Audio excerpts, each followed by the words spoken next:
Hello. Last week we have realized that expecting apartments to be responsible and self-policing of their behavior for the protection of our community is not a viable option. To prevent the spread of COVID-19, particularly since Portage County is now stage 3. In response, we are coming down hard on parties until we have weathered the storm that is COVID-19 and the upcoming flu season. Here is our response. We will be following Kent's noise ordinance. The ordinance hours are 9 p.m. to 8 a.m. If we get a noise complaint, we will respond in person and conduct a head count. If your gathering is 10 and under, you will be asked to reduce your noise levels.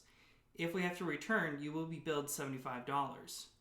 If the party is over 10 heads, you will be billed $75 on the spot plus $25 per head thereafter.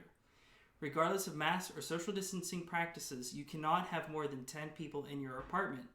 Your apartment will enter a 2-week quarantine period where maintenance will not be conducted in your apartment. We will urge you to get tested for COVID-19. The second instance will result in the same fines and you'll be blocked from returning to our community. The quarantine will be required again.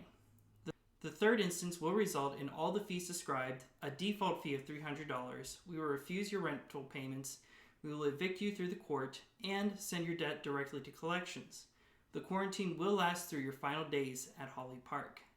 Co-signers will be notified after each noise complaint.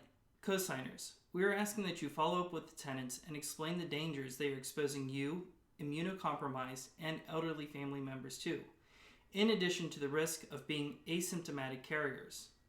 We will notify the Division of Student Affairs after the second strike of your behavior to give Kent State the chance to respond as they see fit.